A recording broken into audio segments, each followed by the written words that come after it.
السلام علیکم ورحمۃ اللہ وبرکاتہ۔ الحمد للہ والصلاة والسلام علی رسول اللہ وعلی آلہ وصحبہ ومن والہ، اما بعد فاعوذ باللہ السمیع العلیم من الشیطان الرجیم، بسم اللہ الرحمن الرحیم۔ قل هل يستوي الذین يعلمون والذین لا يعلمون انما يتذکر اولو الالباب۔ اللہ رب العالمین کی حمد و ثنا اور پیارے نبی صلی اللہ علیہ وآلہ وسلم پر انگنت و بے شمار درود و سلام کے بعد آج کا یہ نحو کے تعلق سے دوسرا درس ہے، جو انشاءاللہ تعالی اللہ کی توفیق اور اس کی مدد سے نحو سے متعلق ابتدائی معلومات کچھ آج انشاءاللہ شیئر کی جائیں گی، جو کہ اگلے دروس میں بار بار جن کا تذکرہ آئے گا، اس لیے یہ اہم ہے اس ناحیے سے۔ نحو پچھلے درس میں بھی آیا تھا کہ ہمیں کیوں پڑھنا چاہیے اور اس کا کیا فائدہ ہے اور اس کی غرض و غایت کیا ہے، تو ہمیں معلوم ہونا چاہیے۔ اور ذکر بھی آیا تھا کہ چونکہ ہمارے دین، ہمارے ایمان اور ہمارے عقیدے کے تمام مسائل اسی زبان سے متعلق ہیں جسے ہم عربی زبان کہتے ہیں، اور یہ گرامر جو ہم سیکھنے جا رہے ہیں یہ دراصل اسی زبان سے متعلق گرامرز ہیں، جو بہت ہی اہم ہیں اور بہت ہی ضروری ہیں، اس لیے کہ ایک عربی پڑھنے اور لکھنے اور سمجھنے کے تعلق سے رغبت رکھنے والے کے لیے نحو اور صرف کا علم بہت ہی ضروری ہے، ورنہ اس کے بغیر نہ تو وہ عربی زبان میں کچھ تحریر لکھ سکتا ہے، اور نہ عربی زبان کو جو فصیح زبان ہے، جو صحیح زبان ہے، وہ انسان اس اسلوب میں گفتگو کر سکتا ہے۔ تو الملح فی الکلام کالملح فی الطعام کہا جاتا ہے کہ جیسے نمک میں، کھانے میں نمک سے بے نیاز نہیں ہو سکتا آدمی، ضروری ہے، اسی طرح سے کلام میں، عربی زبان میں جو ہے نحو کا علم رکھنا ضروری ہے۔ اور چونکہ لا علمی کی بنیاد پہ، چونکہ عربی زبان ایسی ہے جس کا تعلق زیر و زبر سے ہے، اور زیر و زبر کا تعلق معانی سے بہت گہرا تعلق رکھتا ہے کہ زیر اور زبر کے بدلنے سے اتنا فرق آ جاتا ہے جیسے زمین اور آسمان، تو اس لیے بہت ضروری ہے جاننا اس کا۔ بہرحال کہتے ہیں علم نحو کس علم کو کہتے ہیں، تو چونکہ جو کتاب میں نے شیئر کی ہے وہ اردو میں ہے، تو اسی کتاب کے ہی حساب سے ہم لوگ انشاءاللہ آگے چلیں گے۔ تو علم نحو کی تعریف کہتے ہیں وہ علم ہے جس میں اسم، فعل اور حرف جوڑے اور معرب و مبنی ہونے کے لحاظ سے تینوں کلموں کے آخر کی حالت معلوم ہو۔ جب ہم نحو کا علم رکھیں گے تو ہمیں یہ علم ہوگا کہ ہم ایک سینٹنس بنانا چاہتے ہیں، ایک جملہ بنانا چاہتے ہیں، تو اس جملے میں کون سے لفظ کو کس جگہ رکھیں۔ اپنے طور پہ، مثال کے طور پہ کوئی میسج، کوئی رسالہ لکھنا چاہتا ہے یا کسی سے کوئی بات کرنا چاہتا ہے، تو اس بات میں کون سا لفظ پہلے ہو اور اس کا مقام کیا ہے، اس کی حیثیت کیا ہے، اس لفظ کے دوسرے لفظ سے جڑنے سے کون سی تبدیلیاں پیدا ہوتی ہیں، یہ تمام چیزیں جو ہے اس علم میں جانی جاتی ہیں۔ تو اسم، فعل اور حرف جوڑنے یعنی کیسے جوڑا جائے۔ مثال کے طور پہ ایسا سینٹنس جو فعل سے شروع ہوتا ہو، تو پہلے کون سا لفظ آئے گا، فعل آئے گا یا اسم آئے گا یا حرف آئے گا، وہ اس فن کے اندر ہمیں معلوم ہوگا۔ یا کوئی سینٹنس ہمارا جو ہے، جو اسم یعنی ناؤن سے ہم شروع کرنا چاہتے ہیں، جملے کا تقاضا ہے کہ اس کی ابتدا ناؤن سے ہو، تو ناؤن میں پھر کس ناؤن سے ہو، جیسے عربی میں مبتدا، خبر اور ساری چیزیں آتی ہیں، تو کون سی چیز پہلے ہوتی ہے، کون سی چیز بعد میں ہوتی ہے، تو اس طرح سے اسم، فعل، حرف کے جوڑنے کا سلیقہ ہم کو معلوم ہوتا ہے اس فن کے اندر۔ معرب اور مبنی، یہ آگے اس کی تعریف آئے گی، لیکن میں یہاں پر چلتے ہوئے بتا دوں ایک ذہن میں رکھنے کے طور پہ۔ دیکھیں، معرب اس لفظ کو کہتے ہیں کہ جو عامل کے آنے سے بدلتا رہے، یعنی اس کی حرکت بدلتی رہے، اور مبنی وہ لفظ ہوتا ہے کہ جس کے آنے سے یعنی عامل بدلتا رہے لیکن اس کی حرکت نہیں بدلے گی۔ مبنی یعنی قائم ہے، باقی ہے اپنی ایک حالت پہ۔ اس کی مثال آپ یوں سمجھیں کہ مثال کے طور پہ لفظ زید ہے، لفظ زید ہے، اب یہ لفظ زید جو ہے معرب ہے، یعنی اس پر زبر، زیر، پیش تینوں آ سکتے ہیں، حالت اس کی بدل سکتی ہے۔ مثال کے طور پہ میں کہوں قال زیدن، تو یہاں پر پیش ہے زید پر زیدن، لیکن اسی لفظ کو اگر دوسرے جملے میں کہا جائے تو مثال کے طور پر قیل لزیدن، اب یہاں پر زیر آ گیا، عامل بدل گیا تو حرکت بدل گئی۔ ضربت زیدن، اب یہاں پر زبر آ گیا، تو اس کو کہتے ہیں معرب۔ لیکن مبنی وہ لفظ ہے جس کی حالت کبھی بھی نہ بدلے، ایک ہی حالت پر وہ قائم رہے، تو اس لفظ کو مبنی کہتے ہیں۔ اور بہت سارے الفاظ ایسے ہیں مبنی قیاس میں نہیں آتا، مبنی کے الفاظ خاص ہیں، جیسے کہتے ہیں تمام ضمائر ضمیریں جس ہیں، جیسے میں انا، تو تمام حالت میں انا ہی رہے گا، اسی طرح سے ہوا ہے تو ایک ہی حالت پہ واو پہ زبر ہی رہے گا، کا ہے بی کا ضمیر جو ہے، تو اس طرح سے یہ الفاظ کہتے ہیں کہ تمام ضمائر جو ہے مبنی ہے، ایک ہی حالت کو پکڑے ہوئے ہیں، ثابت ہیں، کبھی مبنی علی الضم ہوگا، کبھی مبنی علی الفتح ہوگا، یعنی اس پہ زبر ہی رہے گا یا پیش ہی رہے گا یا زیر ہی رہے گا۔ تو وہی انہوں نے کہا ہے کہ اور معرب اور مبنی ہونے کے لحاظ سے تینوں کلموں کے آخر کی حالت معلوم ہو، تو معرب میں تو بدلتے رہیں گے حرکتیں، لیکن مبنی میں حرکت نہیں بدلے گی، اس کی حالت بدلے گی، فاعل کبھی ہوگا، مفعول کبھی ہوگا، ہاں، مجرور کبھی ہوگا۔ تو یہ ہے کہ علم نحو وہ علم ہے جس میں اسم، فعل اور حرف، اسم یعنی ناؤن، فعل یعنی ورب، اور حرف کو انگلش میں کیا کہتے ہیں مجھے نہیں یاد آ رہا، لیکن یہ ہے کہ حرف مستقل نہیں ہوتا، وہ کسی اسم کے ساتھ ہی جڑ کے آتا ہے یا کسی فعل کے ساتھ جڑ کے آتا ہے، مستقل نہیں ہوتا۔ تو ان تمام الفاظ کے جملے کے اندر جوڑنے کی اور پھر ہر کلمے کی حالت کی، وہ کلمہ کیسا ہے، معرب ہے تو اس کے حرکات بدلتے رہیں گے عامل کے حساب سے، اور مبنی ہے تو حالت، ظاہری حالت تو اس کی نہیں بدلے گی، لیکن باطنی حالت اس کی بدل سکتی ہے، اور اس کے حالات جو ہے چینج ہو سکتے ہیں ذہنی طور پہ، جس کو مقدر کہتے ہیں یا معنوی طور پہ کہتے ہیں۔ کہتے ہیں کہ اس کا موضوع کیا ہے، یعنی نحو کے اندر کس چیز پر بحث ہوتی ہے، تو کہتے ہیں اس کا موضوع کلمہ اور کلام ہے، کلمہ جو مفرد لفظ ہے اور کلام جو مرکب لفظ ہے۔ اب کلمہ جب ہوگا تو کلمہ کی آخری حالت اس حیثیت سے دیکھی جائے گی کہ مثال کے طور پہ یہ فاعل ہے، آبجیکٹ جس کو بولتے ہیں، یا مفعول ہے، یا مجرور ہے، یا حال ہے، یا ذوالحال ہے، اس طرح کی چیزیں۔ اسی طرح سے کلام، اب کلام پہ جب بحث ہوتی ہے تو فعل ہے کہ فاعل ہے کہ جار ہے کہ مجرور ہے، یعنی ترکیبی حیثیت سے، ترکیبی حیثیت سے اس کلام کی کیا حیثیت ہے، یہ کلام فعلیہ ہے یا یہ کلام اسمیہ ہے یا یہ کلام کہتے ہیں کہ جو ہے شبہ فعلیہ یا شبہ اسمیہ، اس طرح سے بعد میں تفصیل اس کی آئے گی۔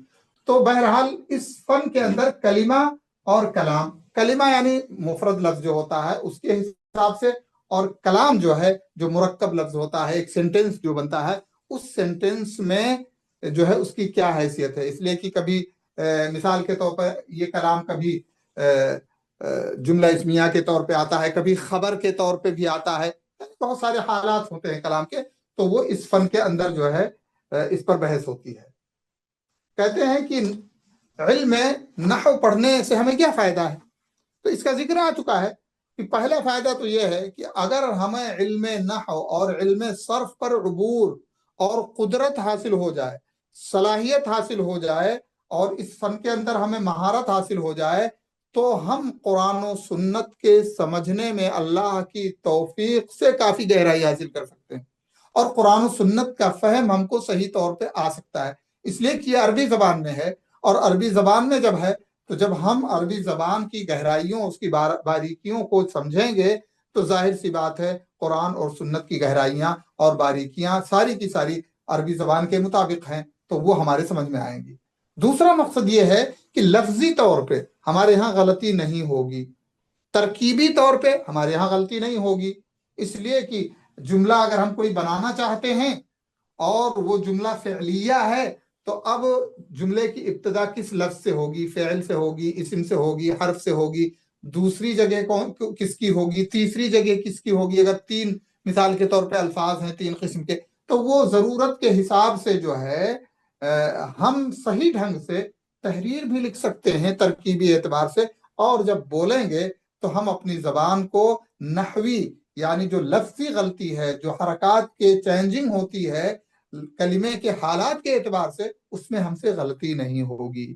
اسی لیے اگر آپ کو علم نحو کی جانکاری ہے اور مہارت ہے تو آپ کسی کے بھی کلام کو سنیں گے، خطبہ سنیں گے، اور جب وہ غلطیاں کرے گا تو آپ کو اندرونی طور پہ ایک عجیب و غریب سا احساس ہوگا، اور یہ احساس ہوگا کہ اس آدمی کو جو ہے علم نحو کا علم، جو علم نحو کی جانکاری نہیں ہے اور علم نحو میں کمزور ہے، اس لیے جو ہے یہ شخص جو ہے غلطیوں پہ غلطیاں کر رہا ہے، یعنی وہ لکھی ہوئی، یعنی خطبے یہاں کے لکھے ہوئے رہتے ہیں، پھر بھی ہم دیکھتے یہ ہیں کہ بہت سارے لوگ غلطیاں کرتے ہیں۔ تو اس کی غرض جو ہے یہ ہے کہ انسان کو عربی زبان بولتے وقت یا لکھتے وقت غلطی سے محفوظ رکھا جائے۔ علم نحو کا لکھنے والا کون ہے؟ ابتدا کہاں سے ہوئی؟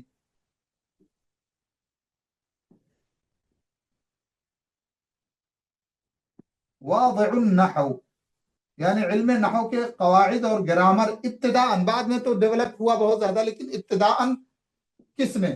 تو کہتے ہیں حضرت علی رضی اللہ تعالیٰ کے حکم سے جو ہے، حضرت علی رضی اللہ تعالیٰ کے حکم سے ابو الاسود الدؤلی نام ہے، ابو الاسود الدؤلی،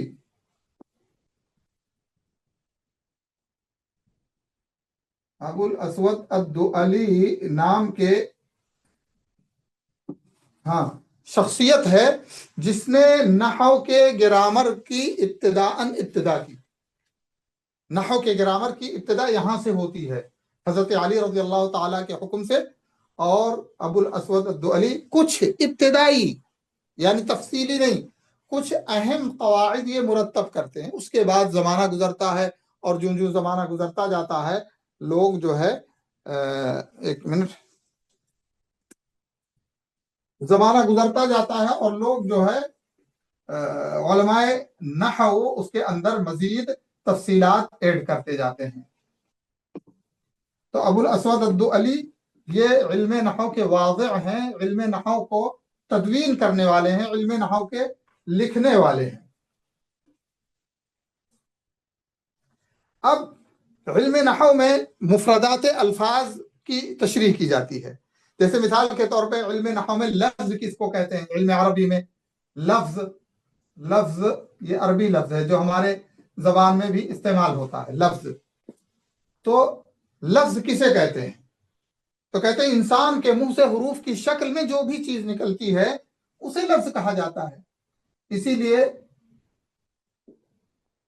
انسان کی زبان سے نکلتے ہوئے جو بھی لفظ ہوتے ہیں انہیں لفظ کہتے ہیں، آواز کی شکل میں جو نکلتا ہے۔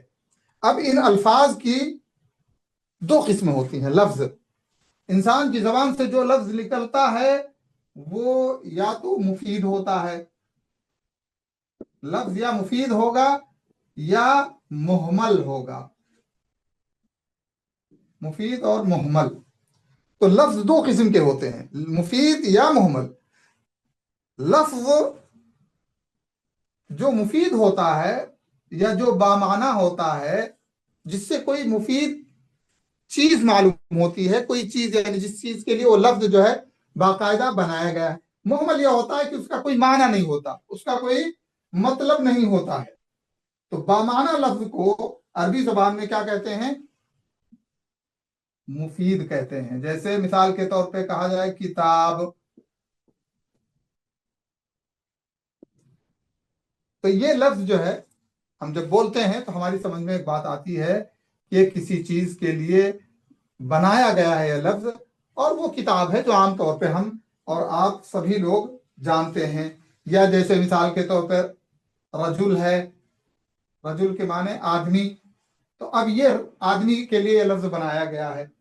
لیکن محمل لفظ جو ہوتا ہے وہ اس کا کوئی معنی نہیں ہوتا، بے مطلب کوئی بھی لفظ ایسا کہیے آپ اپنی زبان سے، یا جو ہے جیسے کوئی پاگل ہو کوئی بات کہے جس کا کوئی مطلب نہ نکلتا ہو، بے معنی چیز ہو، تو اس کو جو ہے لفظ محمل کہتے ہیں۔ تو لفظ محمل سے کوئی بحث نہیں ہے، یہ صرف بتانے کے لیے کہ لفظ دو قسم کے ہوتے ہیں، مجمل مفید اور محمل۔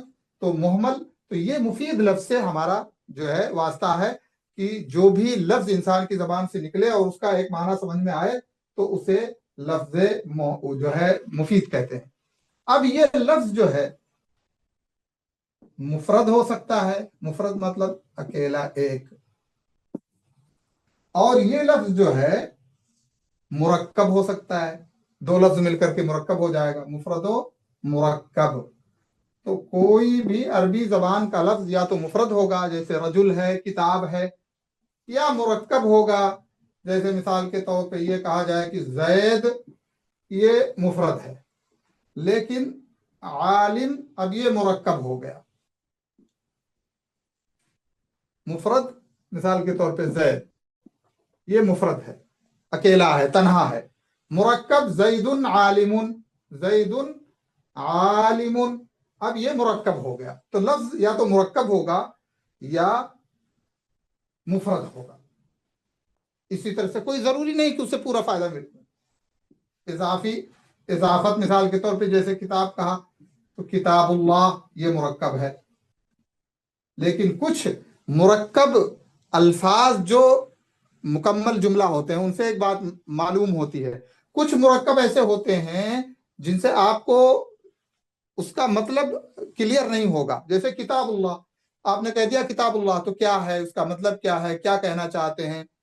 تو مثال کے طور پہ القرآن کتاب اللہ کہہ دیا ہم نے، تو قرآن اللہ کی کتاب ہے، تو معلوم ہو گیا۔ تو کچھ مرکبات ایسے ہیں جو بذات خود معنی پورا نہیں ادا کرتے ہیں، لیکن وہ مرکب ہوتے ہیں دو الفاظ سے۔ تو الفاظ کی دو قسمیں ہوئی، لفظ کی دو قسمیں ہیں، مفید اور محمل۔ مفید یعنی جس سے فائدہ پہنچے، اور محمل معنی بے فائدہ، بے معنی، بے فائدہ اور بے معنی، محمل بے معنی۔ اب اس مفرد لفظ کی جو کہ فائدے کے لیے بنایا گیا ہے، دو قسمیں ہو گئیں، ایک مفرد ہو گیا اور دوسرا مرکب ہو گیا۔ اب یہ لفظ جو ہے جس کو ہم کلمہ بھی کہتے ہیں یا لفظ کہتے ہیں، اس کی قسمیں، کیونکہ یہ کلمہ بہت اہم ہے، اور کلمہ جیسا کہ ہم نے آپ کو بتایا کہ یہ کلمہ جو ہے تین قسم کے ہوتے ہیں کلمات، ایک اسم، دوسرا فعل، اور تیسرا حرف۔ اسم، فعل، حرف، یہ کلمات کی قسمیں ہیں، کلمات کی قسمیں ہیں۔ کہتے ہیں کہ اسم وہ کلمہ ہے یا اسم وہ لفظ ہے جو اپنے معنی کو مستقل جس معنی کے لیے بنایا گیا ہے وہ معنی بیان کرتا ہے۔ جیسے زید ہے، زید ایک لفظ ہے جو بنایا گیا ہے کسی شخص پر دلالت کے لیے۔ اب کسی شخص کا نام رکھ دیا گیا زید، تو زید کہتے ہی معلوم ہوتا ہے کہ ہاں یہ زید کسی شخص کا جو ہے نام ہے۔ یا اسی طرح سے رجل، یعنی یہ آدمی کے لیے بنایا گیا، تو کوئی بھی آدمی اس پر رجل کا اطلاق ہوگا، تو یہ اتنا معنی سمندر، تو یہ اپنا معنی خود ہی بیان کر رہا ہے، یعنی کسی کا سپورٹ اس کو حاصل نہیں ہے۔ لیکن یہ ہے کہ یہ چیز اس میں نہیں ہوتی ہے کہ اس میں تین جو زمانے ہوتے ہیں، گزشتہ زمانہ، حالیہ زمانہ اور آئندہ زمانہ، ہے نا، جیسے کہتے ہیں پاسٹ، پریزنٹ اور فیوچر، ان تینوں زمانوں میں سے اس اسم کے اندر کوئی معنی نہیں پایا جاتا ہے۔ یہ فرق اس لیے کیا جاتا ہے کہ اسم اور فعل میں یہی فرق ہے، ورنہ فعل بھی اپنا معنی بذات خود بیان کرتا ہے، لیکن اس میں ایک مزید چیز آ جاتی ہے کہ فعل یعنی ورب جو ہے، اس میں کوئی نہ کوئی زمانہ بھی پایا جاتا ہے کہ یہ چیز اس وقت میں صادر ہوئی ہے۔ تو اسم اور فعل یہ دونوں مشترک ہے، دونوں اپنے معنی بیان کرتے ہیں، لیکن اسم میں کوئی زمانہ نہیں ہوتا کہ ہاں پاسٹ میں یا فیوچر میں یا پریزنٹ میں، لیکن فعل جب آئے گا تو وہ ایک اپنا معنی خود بیان کرتے ہوئے یہ بھی بتائے گا کہ یہ چیز کب ہوئی ہے، پاسٹ میں ہوئی ہے یا پریزنٹ میں ہوئی ہے یا فیوچر میں ہوگی۔ اور حرف جو ہے، حرف یہ اپنا معنی مستقل نہیں بتاتا، یہ دوسرے سے مل کر کے ہی معنی کو پورا کرتا ہے. اسی لیے اسم کی جو علامات ہم بیان کریں گے، یا فعل کی جو علامات ہم بیان کریں گے، یا حرف کی جو علامات ہم بیان کریں گے، تو اسم فعل کی علامات بیان کرنے کے بعد حرف کی جب باری آئے گی تو حرف کی علامات جب تذکرہ آئے گا تو کہیں گے کہ وہ لفظ یا وہ کلمہ جس کے اندر نہ تو اسم کی علامتیں ہیں نہ فعل کی علامتیں ہیں، دونوں کی علامتیں جس کے اندر نہیں پائی جاتی ہیں، عربی زبان میں اس لفظ کو حرف بولتے ہیں، اس کلمے کو کیا بولتے ہیں؟ حرف بولتے ہیں.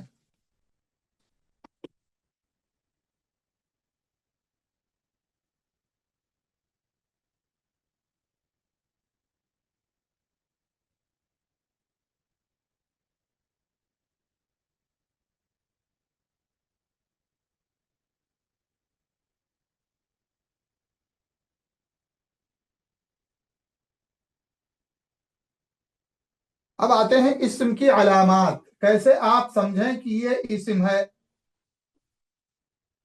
اسم کی پہچان.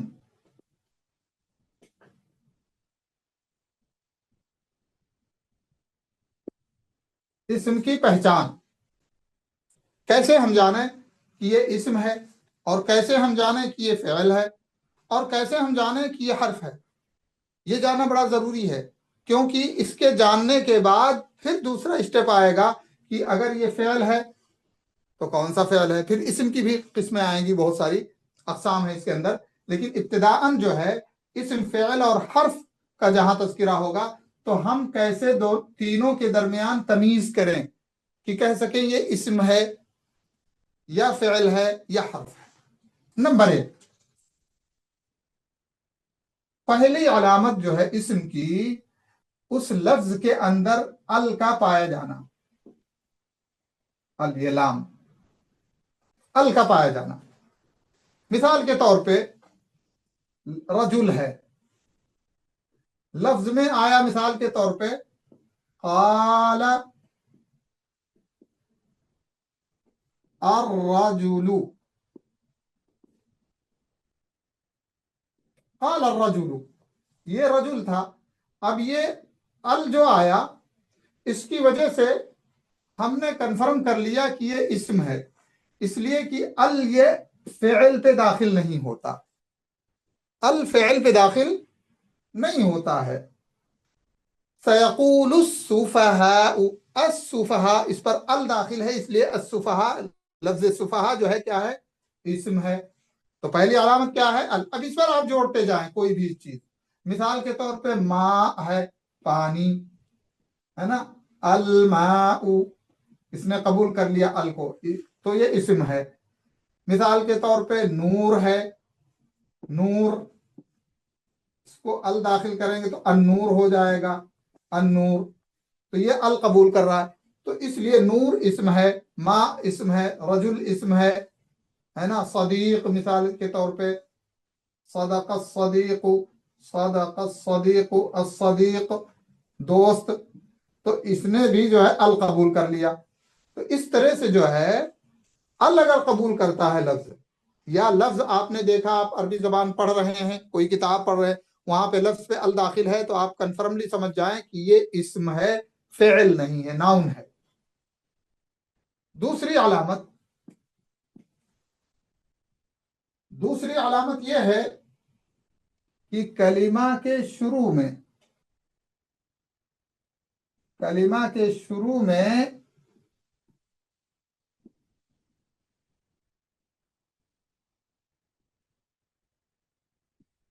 حرف جر ہو.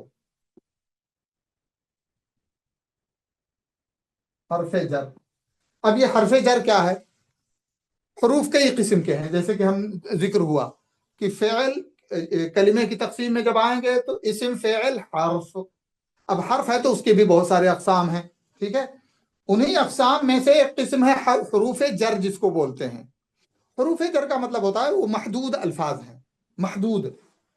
حروف جر کا مطلب ہوتا ہے کہ وہ اگر وہ صرف اسم پہ داخل ہوتا ہے، صرف اسم پہ داخل ہوتا ہے. حروف جر جو ہیں اسم پہ داخل ہوتے ہیں اور کہیں نہیں داخل ہوتے.